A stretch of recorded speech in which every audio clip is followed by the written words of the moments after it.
Militer Rusia dan Ukraina memperbarui informasi dari garis depan dalam 24 jam terakhir. Terjadi kontak senjata di sejumlah wilayah. Lebih dari 120 tentara Ukraina dinetralkan oleh pasukan Rusia di Donetsk Selatan dan arah Zaporozhye selama operasi militer khusus selama beberapa hari terakhir, kata juru bicara Kementerian Pertahanan Rusia Igor Konasenkov tanggal 13 Mei. Menurut Konasenkov, kelompok tempur timur menyerang unit Ukraina di dekat pemukiman Vodianoye, Nikolskoye, Shevchenko, dan Velikaya Novoselka di Republik Rakyat Donetsk (DPR) dan Poltavka dan Malaya Tokmahka di wilayah Zaporozhye. Musuh kehilangan lebih dari 120 tentara, 4 mobil, howitzer Mesta B, dan sistem artileri self-propelled Gvozdika di area ini.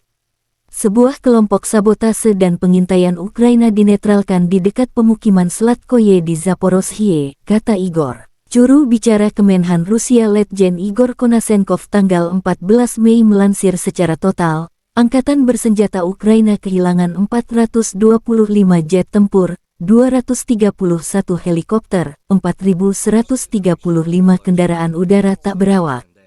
Juga kehilangan 421 sistem rudal anti pesawat, 9.159 tank dan kendaraan tempur lapis baja lainnya, 1.100 kendaraan tempur berbagai peluncuran sistem roket, 4.813 senjata dan mortir artileri lapangan, serta 10.193 unit kendaraan militer khusus sejak awal operasi militer khusus digelar. Dari kubu Kiev, Angkatan Bersenjata Ukraina melalui pernyataan resmi tanggal 14 Mei melansir 620 prajurit Rusia dinetralkan dalam 24 jam terakhir. Termasuk 5 tank, 18 kendaraan tempur lapis baja, 21 sistem artileri dan 31 drone Rusia dihancurkan. Secara total, Moskow sudah kehilangan 198.880 prajurit sejak awal agresi skala penuh tanggal 24 Februari tahun 2022 lalu.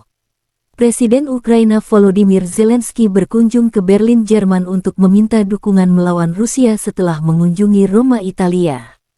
Konflik Rusia dan Ukraina sudah memasuki hari 445. Belum ada tanda-tanda perdamaian.